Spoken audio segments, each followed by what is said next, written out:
Good morning. This broadcast is the property of Codependents Anonymous. Reproduction without written permission from Codependents Anonymous is not permitted.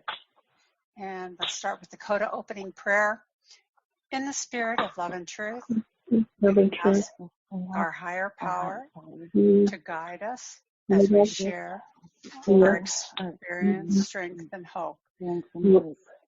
We open our hearts to the light of wisdom, the warmth of love, and the joy of acceptance. Our speaker today is Salle N. of Northern California, and her topic is I Will Keep Coming Back. And she will talk, and then there will be a period for questions. After a certain time, I'm going to, during her talk, I'm going to put everyone else's phone on silent, everyone else's speaker, that is. And when her talk is done and it's time for questions, y'all can hit *6 and come out of silence. And then after we turn off the recording, there will be time for the coffee hour. So let's see here. Salle, what are the first 3 digits of your phone number after 209? Because I don't want to mute you. 484. Okay, so 484. Thank you.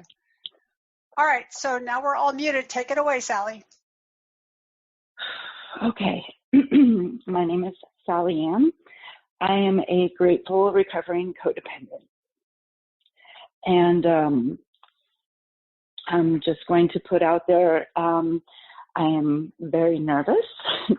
I've never done this before, so this is really a stretch for me. I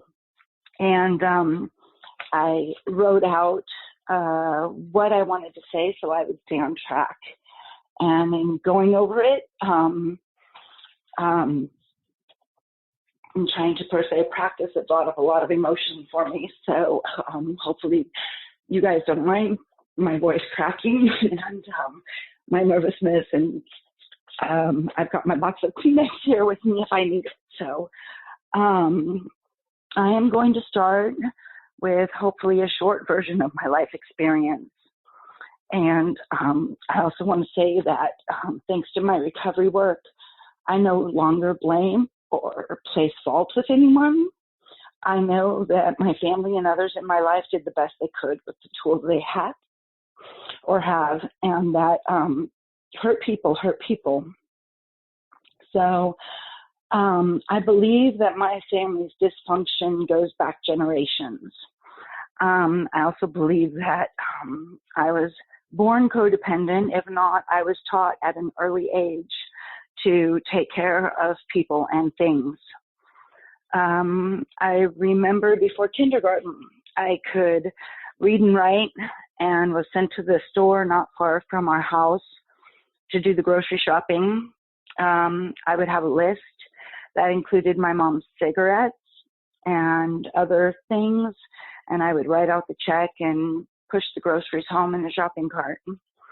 My first brother was born, or at least the first brother that I per se knew about, was born in December of my kindergarten year.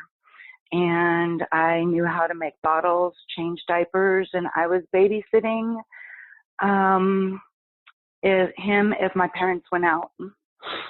My father was a police officer, and I'm pretty sure his father was an alcoholic. He passed away when my dad was in high school. And as a child and as a teenager, I believed, and he was emotionally unavailable for me. But I believed in my youth that he didn't love me. My mother was verbally and physically abusive. She too was unemotionally available. She would work retail, so there were times where she would come home late at night, and I would wake up late at night being spanked or getting a beating for something that I did or didn't do during the day. I know now that she too grew up in a very dysfunctional household. And as I stated before, my parents did the best they could with what they had. I believe now, and this also is through recovery, that I was molested at infancy or as a toddler, because I was always very aware of my sexuality at a young age. In kindergarten, I was playing dress up and kissing boys and putting on makeup. And in first grade, I was sent to Catholic school, where the head of the church, the Monsignor, would bring his dog out at recess, and while the kids would pet his dog, he would pet us. And as we got older, we were given jobs in the church or the rectory where the abuse escalated. Trying to tell my mother and my grandmother as a child, they didn't believe me. I was told that I shouldn't say such horrible things about a wonderful person. I realize now that I believe my mother and my aunt were in similar situations when they grew up or when they were growing up. And I also realize now that my behavior as a youngster and acting out and rebelling was a cry for help. I took my first drag off a cigarette at 8 years old with a babysitter's daughter. And at 10, my friends and I were smoking pretty regularly, and we'd take our allowance or steal money to go buy cigarettes. And because I had been buying them at the same store since I was 4 or 5 years old with groceries, I could pick up a couple of other things along with the cigarettes, and they would sell them to me, thinking that I was still buying them for my mom. In about 6th grade, I found out that I was adopted by my dad after he married my mom. And I had a biological father that I never knew about. My mom had hid this from me, and she said it was because my grandmother told her to. And then she told me that my biological father had died, which I didn't believe it at the time, and found out later that that was a lie. And I also found out that her real father had died when she was 8, and she was forced to lie about her father and stepfather when my grandmother remarried when my mom was 10 years old. And my grandmother was and still is that type. Everything has to be prim and proper. We don't talk about our problems. You don't air your dirty laundry. Her house was magazine picture perfect. And I know now, learning from recovery, that this was her facade, giving her some sense of control for the hurt and dysfunction that she probably experienced in her life, hence the generational dysfunction. But this discovery as a youngster just solidified my feelings that my dad didn't love me, and explained his distance and, unavailability for me. And I was angry. And between the abuse I was dealing with and the lies, it gave me an excuse and a reason to begin a full-on rebellion against my family that started a downward spiral for me for many, many years. It also made me question and mistrust or distrust all my grandmother and my mother said. My grandfather and I had always had a pretty good relationship. He was always more open and honest. And if I asked him something, he would tell me the truth and be honest with me. And I never had a reason to doubt him. I take after him in that respect, where I may not disclose or bring up topics that may not be appropriate or unpleasant. But if I'm asked, I won't lie.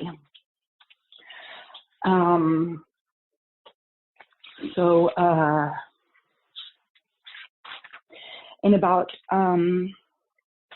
7th or 8th grade, the Monsignor finally did get busted, and he was just moved to another church. And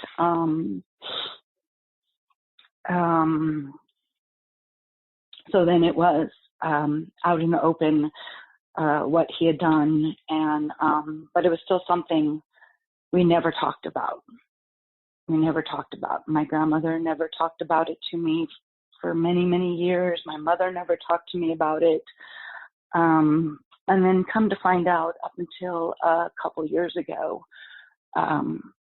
somehow my father didn't know, and didn't know that I was involved in any way. But between 8th and 9th grade, I started using drugs and alcohol.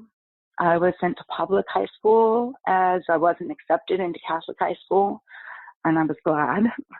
But for the next 5 years, I was off on a binge of drinking and drugs and other unhealthy behaviors. I was angry and resentful and pretty much did whatever I wanted. I became very rebellious and out of control.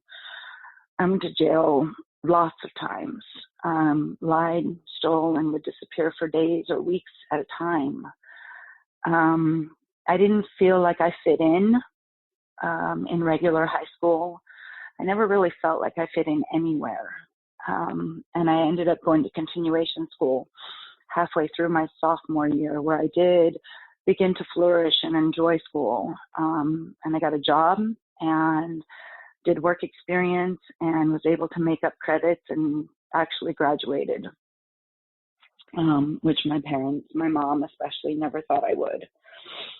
I was still heavy into drugs and got mixed up with some pretty bad crowds.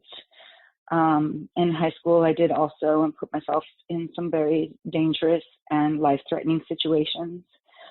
I had friends get killed. I had friends commit suicide. And at 19, I went to jail a couple of times. The second time I decided it was time for me to change my life, remove myself from that lifestyle. And I refused bail, stayed in jail, and the judge granted me leniency in a drug program.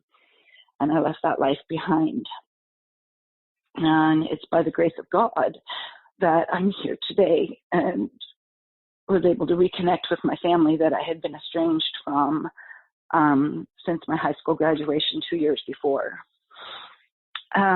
Most all of my relationships were abusive, either physically or emotionally. I was attracted to addictive personalities. I never had a large social circle or lots of friends. And because of my experience at Catholic school, I had no use for organized religion.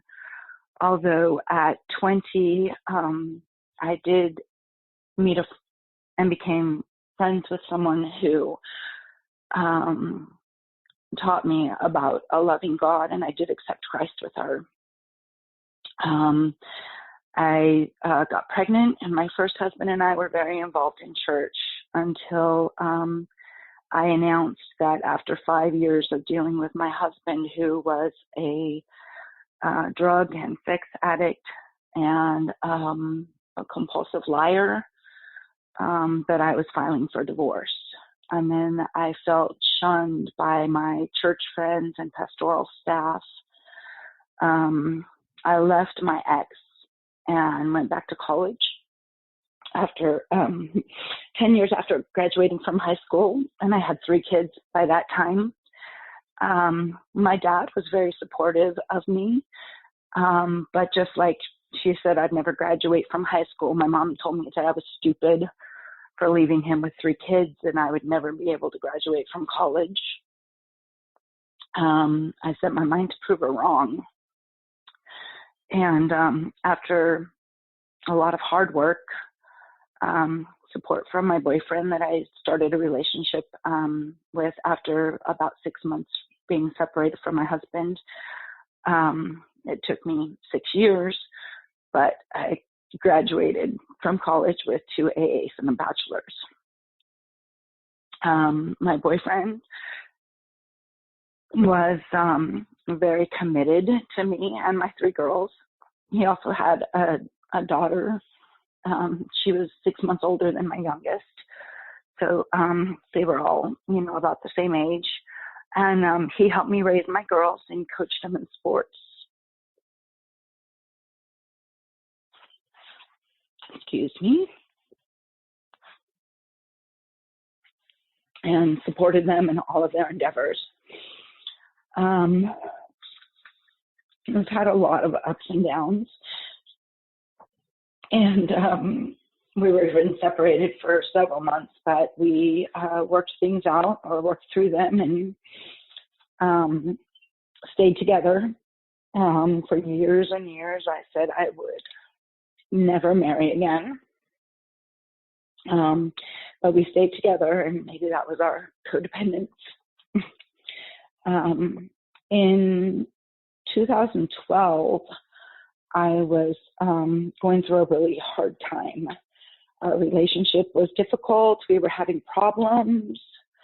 My two oldest girls had left home.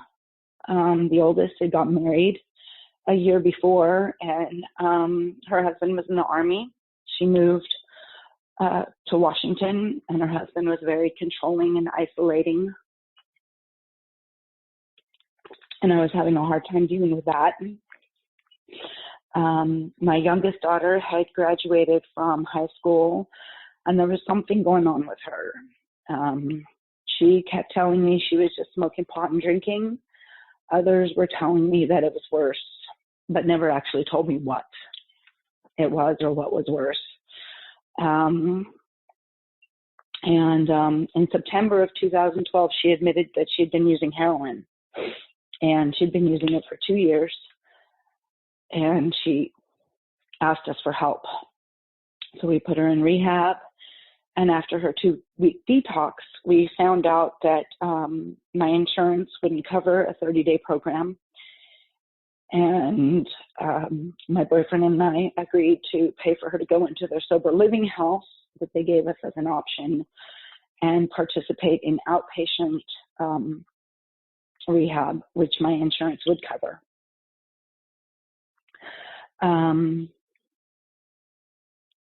Excuse me. I'm going to interject real quick. In 1992, my husband and I were together. My first husband and I were together, and I had 2 girls at the time. I was suffering from chronic migraines. And my doctor encouraged me to find out if my biological father's family had any family history of migraines. And of course, my maternal side never spoke of any health problems of any kind. Everything was always normal or perfect. But I ended up finding my biological father. Amazingly enough, he had his phone number listed for the first time ever, he said. And I had tried looking for him for years and years when I was in high school in my rebellion. This time I was happy to find him, but I was also very troubled because for the first time in my life, for the last several years, my dad and I had a really good relationship. And we were really close. And I was afraid that that might come between us. I went to him and I told him, and as he had been for those last several years, he was very understanding and supportive. So when I ended up meeting my biological father, he was a recovering addict, and he was specifically a heroin and meth addict. And I got to know him and his family. He was clean for a few months, and then he relapsed.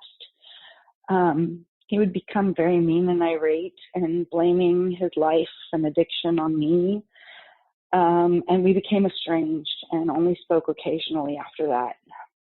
And he ended up committing suicide in 1996.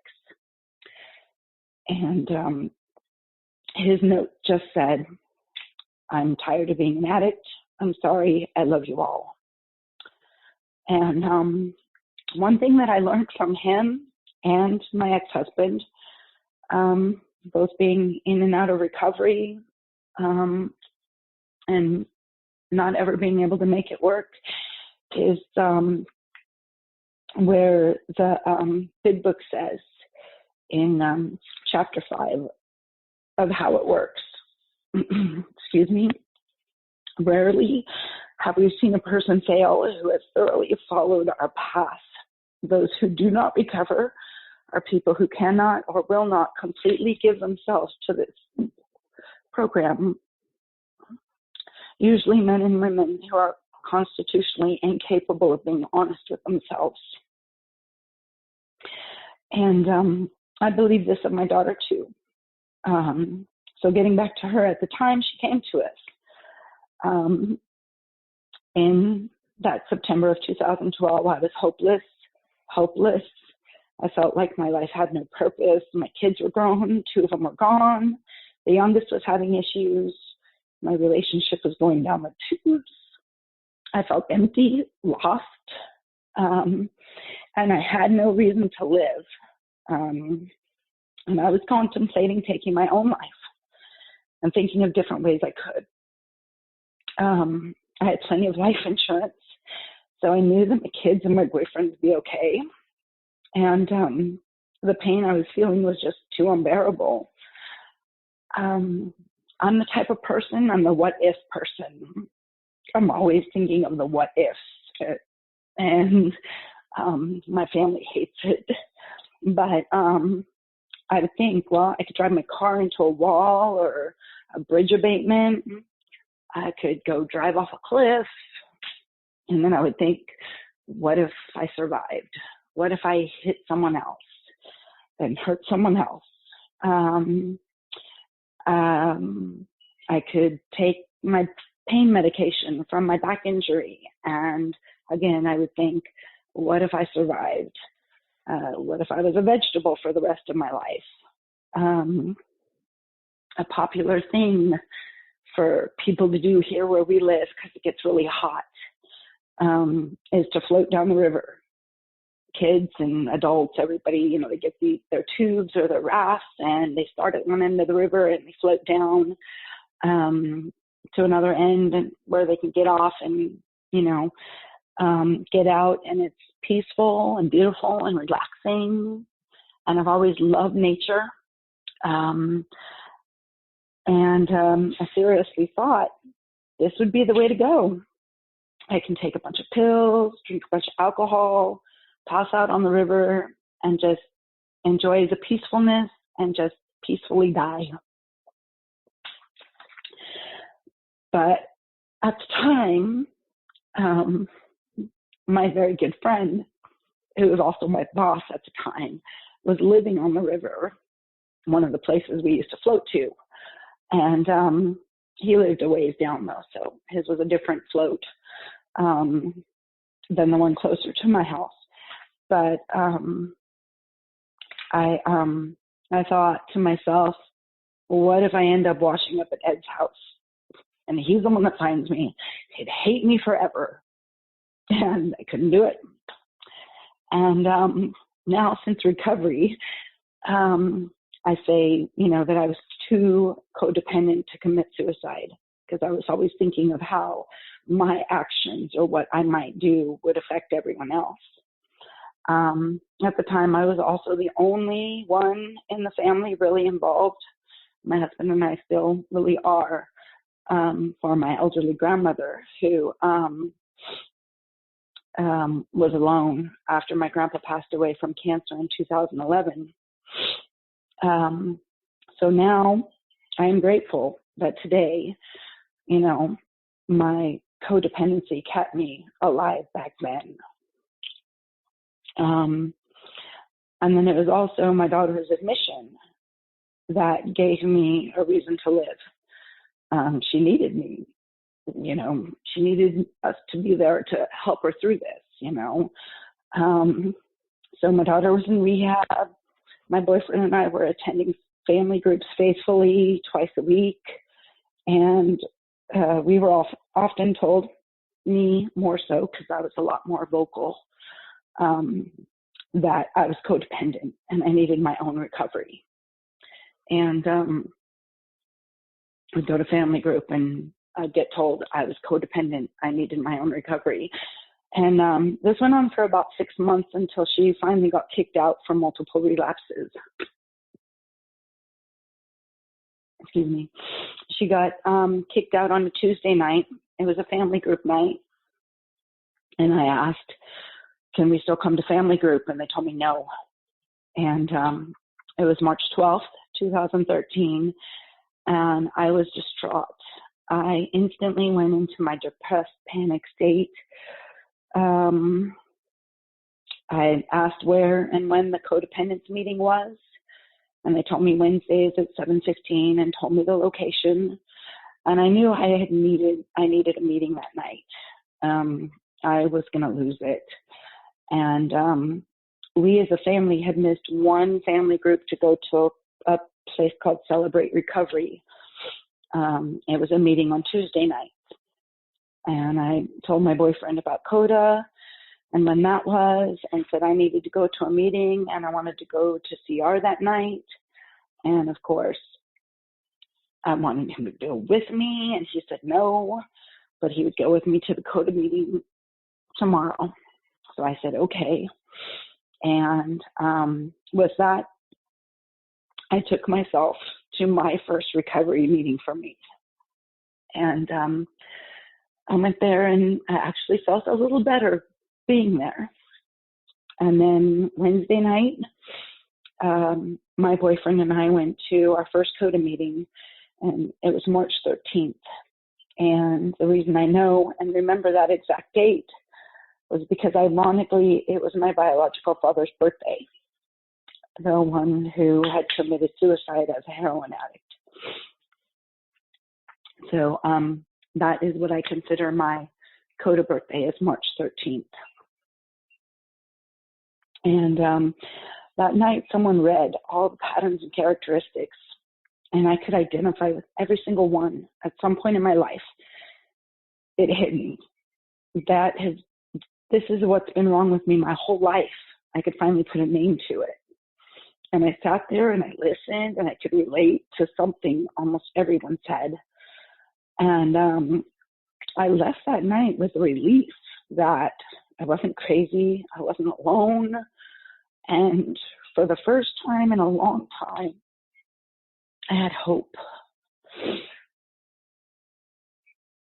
So we kept going back, and slowly things got better. I learned a lot. There was only one CoDA meeting in our area, so I kept going to the other Tuesday group, and we went to CoDA together. I went to the Tuesday night by myself, and Keith will say I forced him and drug him along with me, but I didn't do that every week. Maybe a few. But we both became involved, and he even stepped up to chair the meeting without any input or pushing from me. I was actually pretty shocked when he volunteered.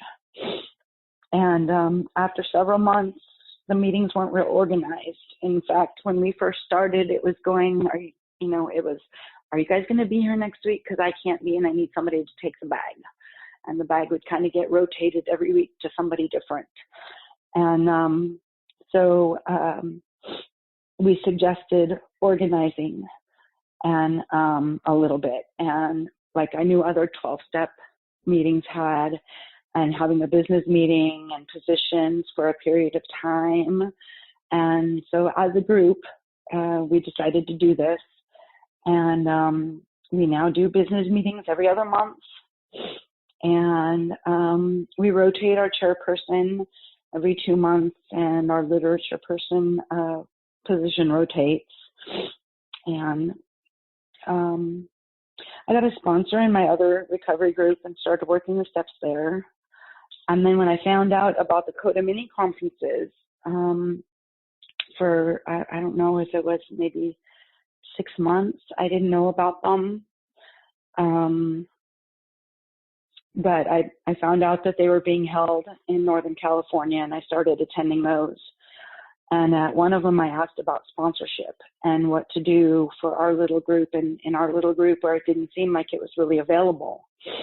In fact, when I had asked another member from our group at the time about sponsorship, he said that they weren't encouraged because of our codependency, which didn't make sense to me because I had read the big book and it talked about sponsorship. And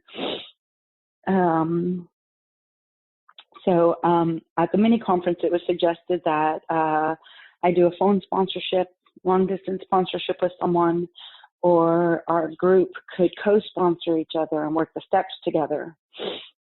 So brought that back to our group, and there were a few women interested, and we did start a step group and worked the 30 questions and then the 12-step workbook together.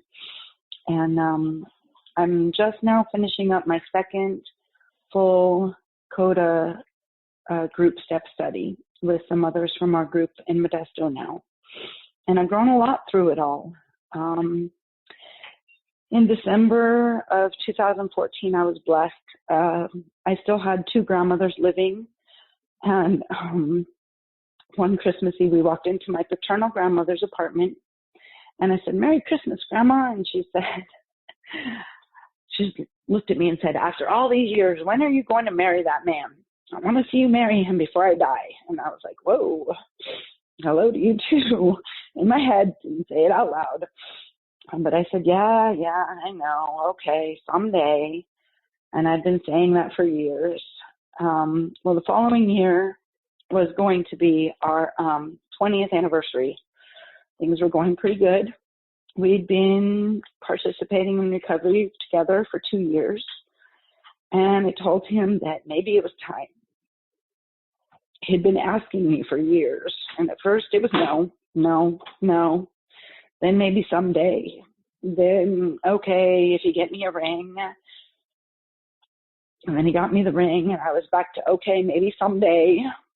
But we started making plans. And on our 20th anniversary, we did get married. And that was the day that we had originally got together back in 1995. And then when my paternal grandfather died in 2000, I found out that that was actually their wedding day. June 6th was their wedding day. And so I told him at the time, if we ever do get married, we're getting married on our anniversary, June 6th. So we did. And life in recovery still has its ups and downs. I still have my codependent crazies and lose it from time to time. My relationships still aren't perfect, and I struggle a lot. I go to meetings and I share honestly. I'm learning how to take care of myself and do things for me. When I first came into recovery, I couldn't be alone. I always had to have somebody around. Keith and I were usually always together if we weren't at work or doing something with the kids. In May of 2017, his company that he was working for at the time wanted him to go to San Francisco to work. And at the time, I was worried about my 98-and-a-half-year-old grandma. She was living in San Leandro still, where she had been forever. And she'd been alone since my grandpa had died in 2011. We would go out there every weekend and stay with her, do housework and yard work. And doing that had actually began when my grandpa was diagnosed with cancer in 2008. In 2017, I was calling her 3 times a day to make sure she was okay. She was very stubborn and refused to get one of those buttons in case of an emergency, and she was still driving. So I suggested he go stay with her. And then he wouldn't have to commute, and I wouldn't have to worry about her so much. I could tell physically and mentally she was declining. She wasn't eating right, and sometimes she would tell me she was eating things that I knew she didn't have in the house. And we were noticing burnt pots and different things. And so I figured I wouldn't have to worry as much, and I'd at least know that she was getting a good dinner every night, because he'd always done a lot of the cooking, especially when I was in school. And So for the first time in my life, I was alone, and I was actually okay with it. And that's because of recovery. And things were good. We made it work for the first year. Things went all right. And then my grandma went in the hospital. She was in the hospital for almost a month, and then had to go into rehab for a month.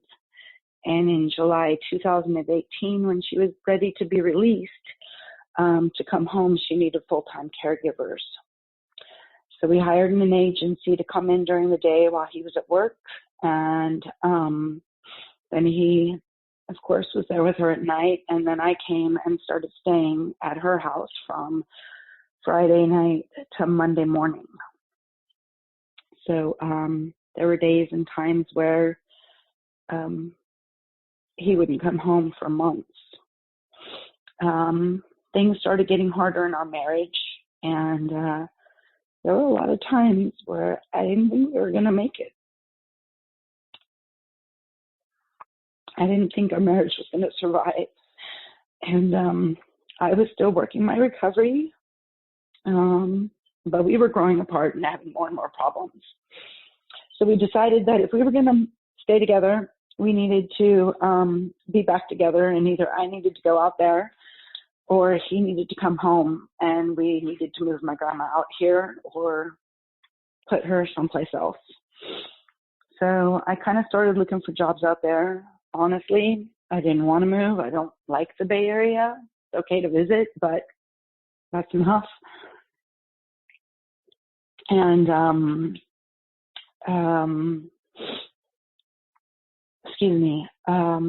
I put it in my higher power's hands and said, whatever your will.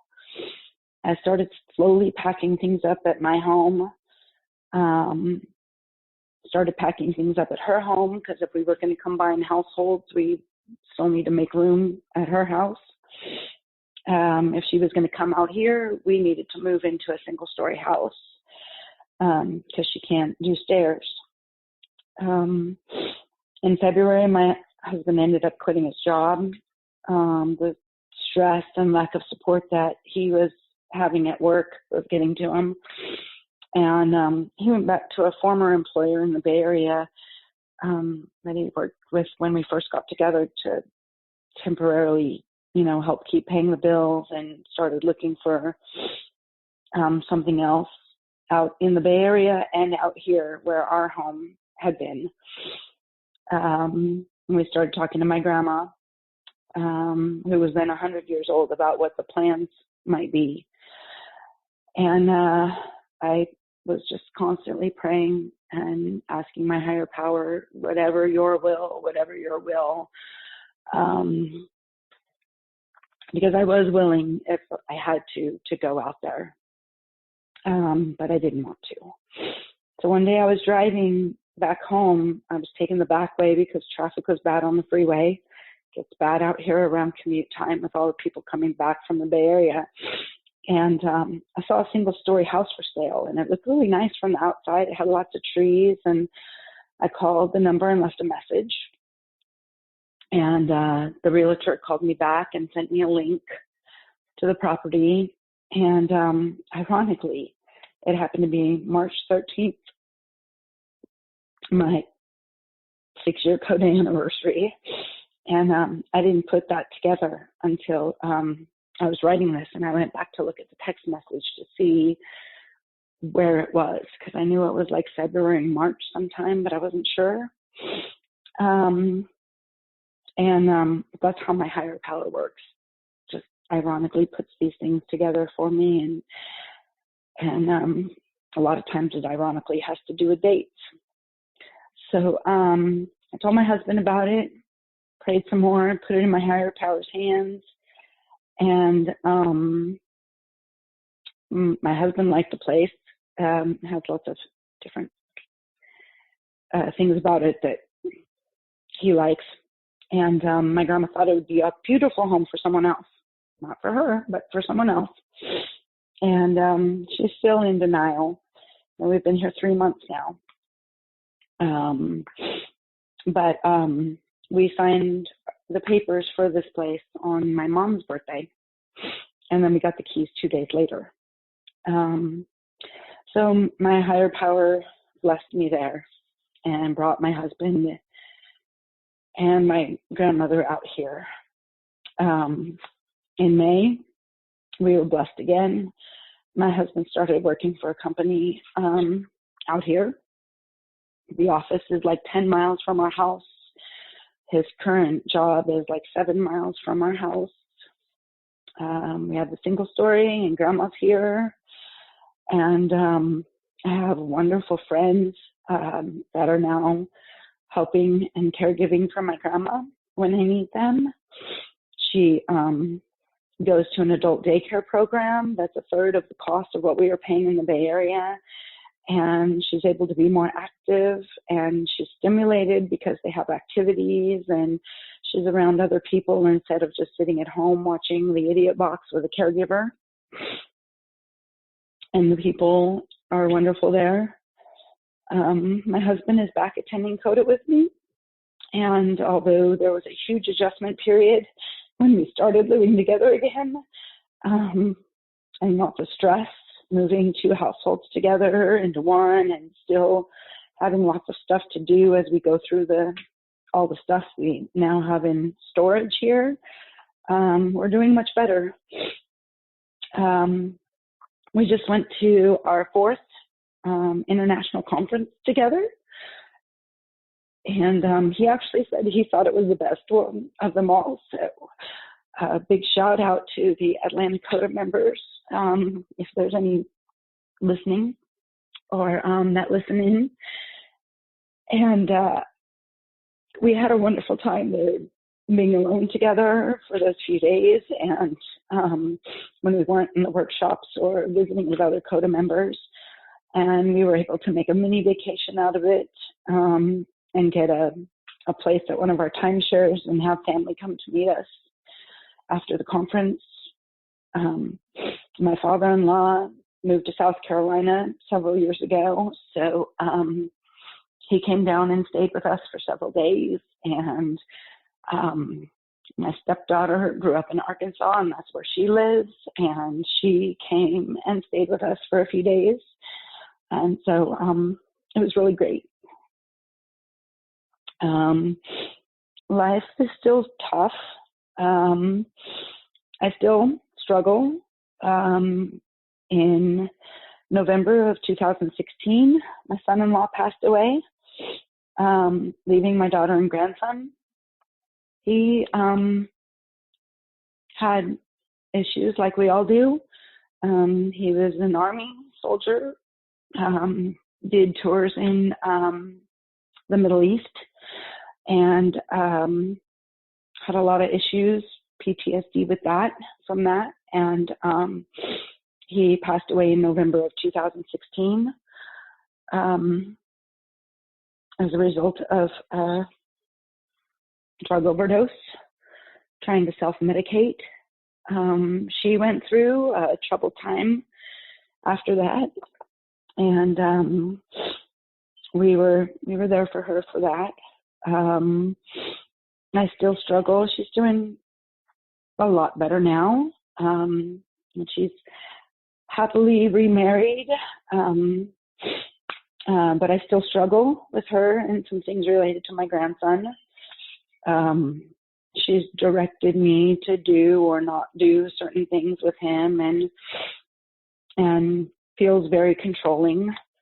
And I'm having a hard time dealing with them, because sometimes I feel that some of them are too restrictive, and almost unreasonable. Like, I'm not supposed to let him drink milk, only water. And this has just been in the past couple of months, and I can't understand that. He's not allergic. He's 5. He needs milk for his bones and his teeth. And I asked her why, and she just says, because I say so. So I try to keep my mouth shut and say okay and bite my tongue. My middle daughter is up north, and I don't get to see her as much as I'd like. It's been hard for us to make it up there with my grandma, and they don't make it down here that much. My youngest daughter in 2016 got clean. It was actually in August around the Santa Cruz mini conference that's held here in Northern California.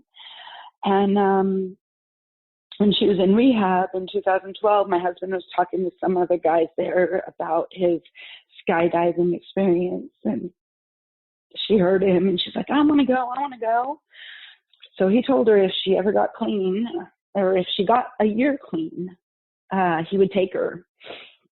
And so at the 2017 Santa Cruz mini conference, we made a weekend celebration out of it and went down there for several days. And on Sunday, we went skydiving to celebrate her first year. And they had a blast. And unfortunately, about 9 months later, she relapsed again and has been out there ever since. I think it was early to mid 2018, so it's been a little over a year she's been back out there. I work my steps, try to practice my recovery behaviors. I keep my opinions and my advice to myself. I love unconditionally and accept people as they are. I'm grateful for the experiences in my life. No matter how painful or traumatic, they've helped mold me into who I am today. And some don't understand and think I'm crazy because I have said that I am grateful for my daughter's addiction, my daughter's heroin addiction. And why? Why would I be grateful for that? Because if it wasn't for her addiction, I wouldn't have my own recovery today. And I might not have found out about CoDA until it was too late. So I'm grateful. Am I grateful that she's still an addict? No. I pray every day that she will get clean and go back into recovery and find her higher power and work a program. But it goes back to my higher power and his timing and his will. And I have to give her and everyone and everything else in my life over to my higher power because I am powerless over them. The only person I can change is myself. And the only way I can change is by going to meetings, listening to others share their experience, strength, and hope, working the steps, and working my program. I don't do it perfectly, and I still struggle. I just now, after 6.5 years in CoDA, finally asked and followed up, and I'm working out a plan with someone I asked to be my CoDA sponsor at International. I want to do what's suggested, and I want to have the healthy relationships, and I want the promises, the program promises. I was codependent for 45 years before I started recovery, and it's not a quick fix. And I may not be fully recovered 45 years from now. That would put me in 96. I don't know if I want to live that long, but it's progress, not perfection. And I have to go to meetings and I have to work if I want to get better and not slip back into my codependent behaviors. I've had my youngest daughter, who knows what program is, say, Mom, I can tell you're working your program. She's even said she's proud of me. And she's my addict. I've had people tell me, you know, especially if I'm having a bad day or I go back into my crazy codependent, crazy, you know, that, oh, you know, it doesn't work. It doesn't work.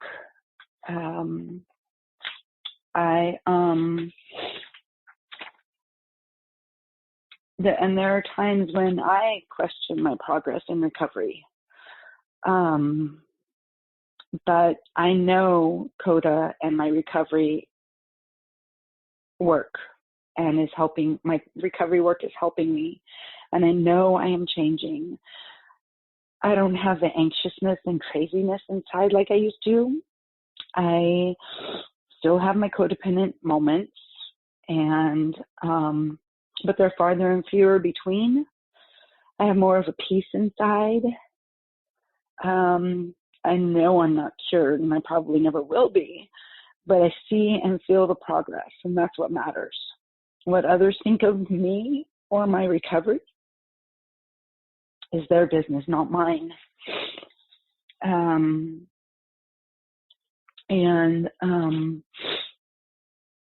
Before recovery, it wasn't okay for me to identify or talk about my problems. Denial was a way of life, you know. We didn't talk about things that happened. I still have my problems today, but I worked through them. And recovery to me is learning to face my problems and solve my problems. Today, I'm not in denial. I see things more clearly, and I know that I'm powerless. I have no control over any person, place, or thing. If I try to control or overcommit or act in codependent ways, my life does still become unmanageable. And I believe, step 2, that my higher power will and is restoring me to sanity.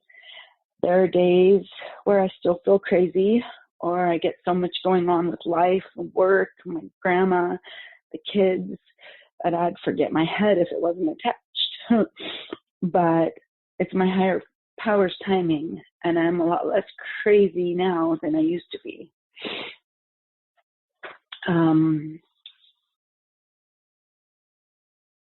Step 3, I did make a decision to turn my will and life over to the care of God.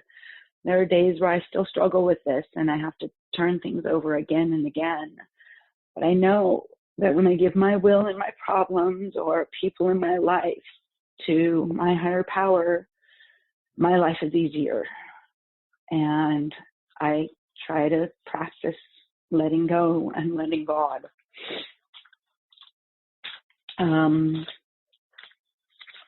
Working with step 4. I've done step 4 and several times now, and it's difficult and painstaking. Seems like every time I do it, something else will come up, something different will come up, or I'll realize I still need to work on something and put more work into it. I still have a lot of inner child work to do. But it is difficult and painstaking, having to relive and write down the things that I remember that have been done or that I've done, that have been done to me or that I've done to others. It's not easy physically or emotionally. But the reason for this difficult step is to step out of that denial and to start the healing process and to start getting over all those hurts and habits and hang-ups that have plagued me my whole life. Step 5 was frightening. Admitting to God and to myself was hard, but I mean, it wasn't that bad. You know, I could do that. But the first day that I had to sit down with my sponsor in the other program, or when I shared with my step study group and my home group, you know, not just one-on-one, there were several of us in there sharing our step work. It was difficult. I was so scared, you know. What would she think of me? Would she still be my friend? Would she still be my sponsor? Would my group still accept me? We started when I was on one-on-one with my sponsor. We started in prayer, and then I began. And I had 45, 46 years worth of stuff. You know, we set a time limit and I read what I wrote. And when our time was up, she just sat there and listened to me. She shared with me some of her stuff to let me know that I wasn't alone, and she understood. She reassured me that I had done a good job. And we prayed again before we finished, and we set another time to come back together to work through some more of it. And she did. You know, she was there, and it felt like it was a really long process, you know, because we only met for about an hour, hour and a half at a time. And she kept meeting me. You know, she kept being there, and I kept showing up, and it was healing. You know, I knew I wasn't alone. She loved me through the process. She's still my friend, and she's still my sponsor in that program today. And it was a relief to let all that junk out and not feel rejected, not feel judged, to know that I'm not alone. I'm not crazy. I'm not a horrible person. I had been through and done some bad things, made wrong decisions. I'm human, but I'm still loved. And I can learn from those experiences, become a better person, and maybe help someone else through it all as a result. So I'm not sure how I'm doing on time here, but I've lost track of time. So let me know if I'm running out of time. We are at a good place to pause for questions, Sally Ann, if you're open to that. Okay, that's fine. Does anyone have any questions so far?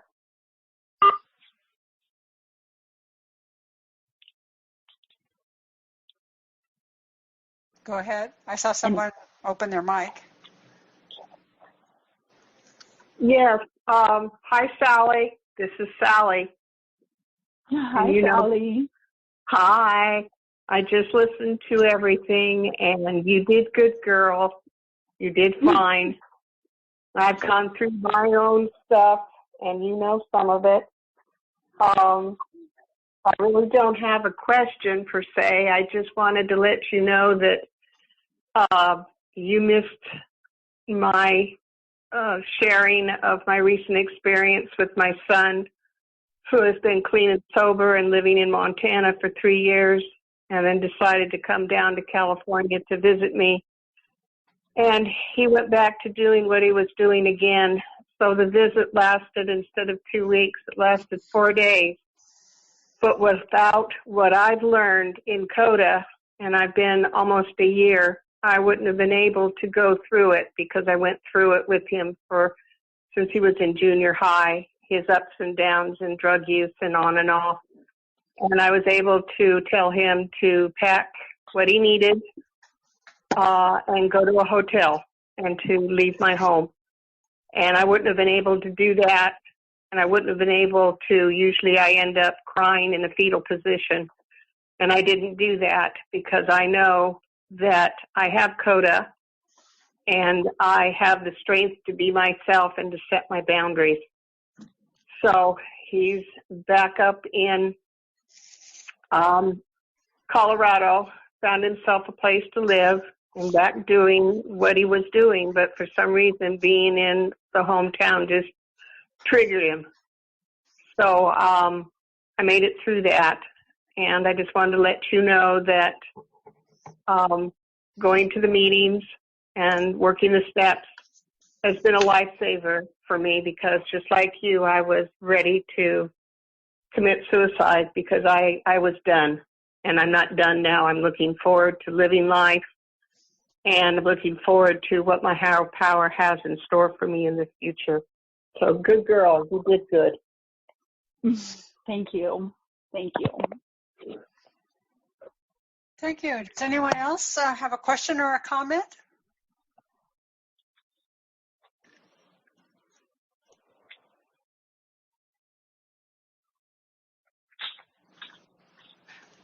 guess, Sally Ann, I am kind of thinking about themes, and I'm saying to myself, I really don't know that I've heard people refer to use of CoDA tools as a way to deal with suicidal thoughts. That's kind of, wow. I don't know if you'd care to comment further on that. I don't know that you particularly said that, but wow, that's pretty heavy. Yeah.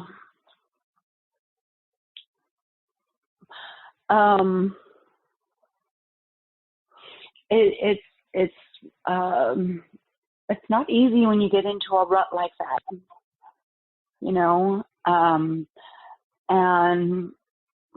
well, I mean, I don't know if we're still in it, but actually just recently we had like suicide awareness week or month or whatever it is. I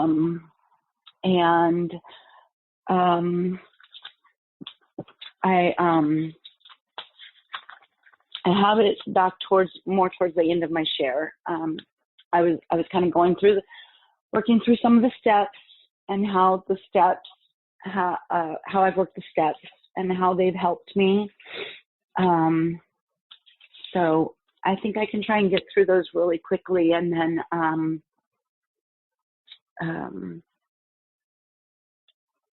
so I'll just go on real quick. And if anyone wants to chime in, I think Linda, you said they have the raise their hand thing, or they can, you know. But so working step 6, I'm ready to have God remove my defects and depression and those suicidal thoughts and just that rut you get into when it feels like you have no hope. That is a defect. It is a character defect. And I know it's something that I've struggled with a lot in my life. I've learned that, you know, working the program, going to meetings, I'm learning new tools and behaviors that are healthy. And I try to implement them in my daily life. And then my defects lessen. And they're being replaced with healthy responses and actions rather than unhealthy ones. And many times I'll find myself in a situation, somebody says or does something, and I need to stop, because in my mind I go into panic mode, and I kind of like my autopilot starts, and I just need to stop and think. And I think about it, or I maybe talk to a safe person and vent and pray to my higher power about it. And then I can either let it go and not say or do anything, or I can respond in a more healthy way than I did before. In working step 8 and 9, I've made my list of amends, and I am willing to make amends. And I have made some of them, and some of them have gone well, some of them haven't. There are others that I'm still unsure or afraid about. But I know in God's timing, I'll make them. And there are some where I can't make direct amends because either the people have passed, I've lost touch, I don't know how to get a hold of them. There are a few where I feel that it would even possibly hurt them more, or might even hurt myself or put myself in a dangerous situation if I were to try and make amends to them. And so for me, that's where my living amends comes in. By changing my behaviors, becoming a better person, helping others where I can, wherever I can in a healthy way. Those are my living amends.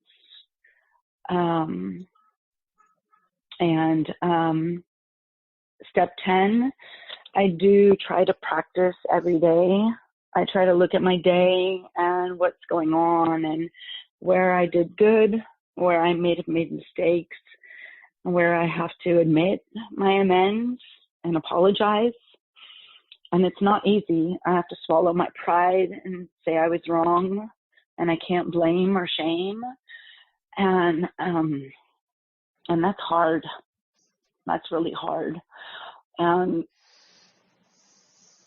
it's hard to do it with someone you know and love, but I've done it with complete strangers, and that's hard, even more hard, I think, because, you know, I could just say, oh, it doesn't matter. I might never see them again. I don't know them. Who cares?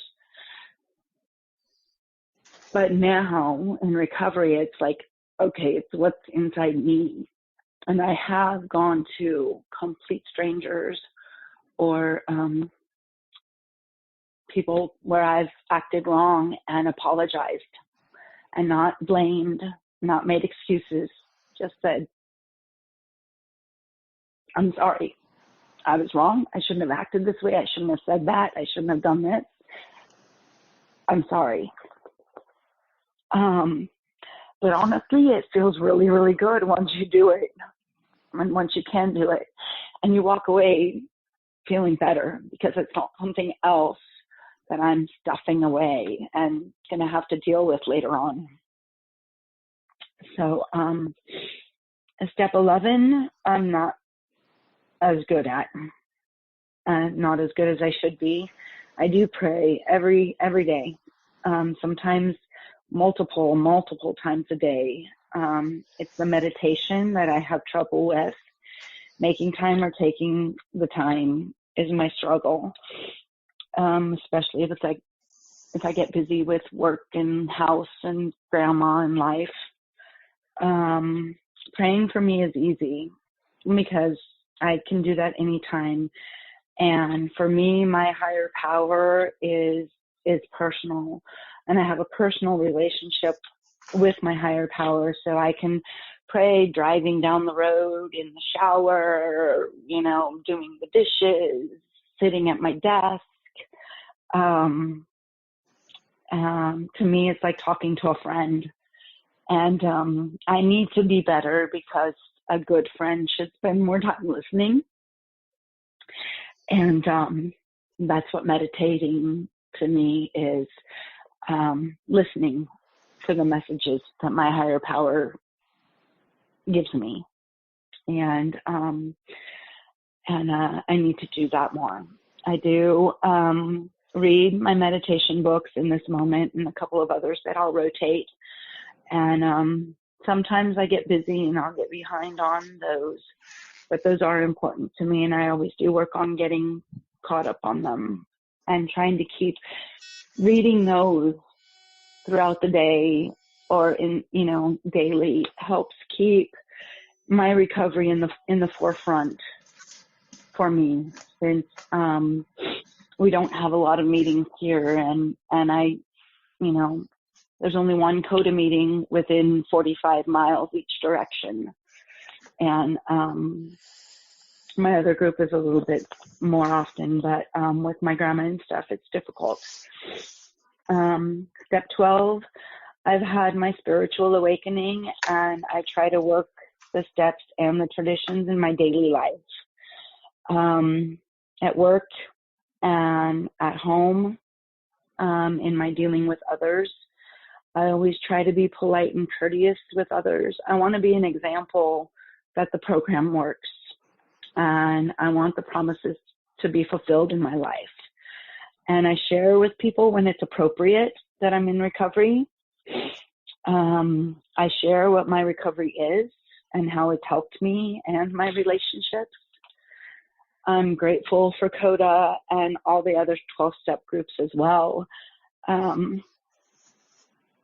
I feel it's important for people to know that there is hope and healing in the rooms of recovery. And honestly, it's not just CoDA.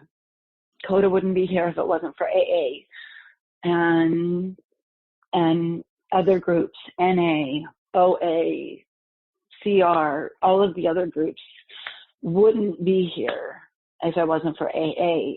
And there's hope in recovery, whatever you need recovery from. And I won't go into all of the 12 traditions, but the 12 traditions as they pertain to my recovery, I try to practice those in my everyday life also. They're a little bit more difficult to comprehend and to work through, but I try to use the traditions in my dealings at work, with my relationships. If you think of what a family is, what is a family, especially when the kids are now adults and you've got their partners and significant others and grandparents and extended family, it's a group. It's a group. We have to do what's best for I have to do what's best for the group. And so I try to consider that. I try to practice using the traditions with my husband. He doesn't always realize it. In fact, we went to the workshop in Atlanta on the 12-step toolkit, and we were asked about using an example of the traditions in a situation, and he was surprised and kind of taken aback when I shared my example with the group. And I look forward to, I'm excited about the 12-step toolkit. And I'm looking forward to a time where once we get some more things taken care of here at the house and get some things out of the way, in the hopes that him and I could try and set a time where we can work the 12-step toolkit workbook together and listen to the CD together. And the promises, I've heard and believe the steps are the work that make the miracles and the promises start happening. And I do know a new sense of belonging. I am so grateful for CoDA and my recovery meetings where I can go and feel accepted and belong, because I never felt that before in my life. Never. I have one or two friends here or there, good friends where we've been friends for a long time, but I never felt accepted in groups or like I fit into anything until recovery. And the second promise, I'm no longer controlled by my fears. They still creep up on me now and then, but I don't operate in fear every single day. And I do know a new freedom. I'm not trapped by my fears, by my old behaviors and beliefs that used to keep me stuck. I know I have forgiven myself and others about my past. I'm aware enough not to repeat it or recognize most of the time if I am acting codependently. I do know a new love and acceptance of myself and others, and that I still struggle with. I always had really, really low self-esteem. It took a long time for me to learn how to walk with my head up and to be able to look at people in the eye. And I can still get down on myself and start beating myself up sometimes and have a pity party, but I'm learning to love myself and others. And it doesn't happen as often for me as it used to. And I can accept other people, and I realize that hurt people. And the only way that we can heal, or anyone can heal, is by sharing the love and hope of recovery, sharing our experience, strength, and hope, and letting people know that there's hope and there's healing if they're willing. I'm beginning to see myself as equal to others. I no longer see anyone else as more important than me or someone else. No one person is worth more than another to me. We're all precious children of my loving higher power, my God. And I am capable of developing and maintaining healthy and loving relationships. I no longer try to control or manipulate. Sometimes I'll slip. But if I do try to control something, my life gets crazy. And if I do something or I give something now, it's because I want to make it my living amends, or I want to share something with someone. I don't do it because of what I might get back or what I want someone else to do for me. I don't do it because I'm expecting something or I have ulterior motives. The eighth promise, I am mending, I am healing. And I do try to be loving and supportive and intimate. And it's hard because I've always had trouble expressing myself appropriately, being affectionate to others. I can say I love you to my kids. I can give my kids a hug. I can tell my grandma or, my family that I love them and give them a hug. But being truly intimate and going deeper below the surface is hard for me. Hence my emotion throughout this whole thing here. But I'm working on it, and it's progress, not perfection, and I need lots of practice. So, and I do believe that I am a unique and precious creation, and I extend that belief to every one of my higher powers creations. And my family will tell you that when I'm trying to catch a bee and put it back outside, or a mouse, I felt bad because the mouse got stuck on the sticky trap because the night before I couldn't get him outside, with all the doors and windows open and trying to broom him out. Or, depending on what kind of spider, if I can tell what kind of spider it is and it's friendly, I'll leave it alone or try and catch it and put it back outside. But flies are exempt. They get the fly swatter. I don't put my worth in my partner or my kids anymore. I'm learning who I am and what I like and what I need. And that's progress for me, because when I first came into recovery, I didn't know who I was. I was a mom. I was a girlfriend or significant other or wife, or, I liked watching my kids do sports or go places with them or do things with them. But it was always whatever they wanted. I didn't know really what I wanted. And I'm learning that now. And I trust my higher power. I know that I'm capable, that I can learn new things, and I'm not afraid to try new things. Just don't ask me to jump out of a plane or go zip lining. Ain't going to happen. I did it once, and that was enough. And finally, step 12 is the greatest one for me.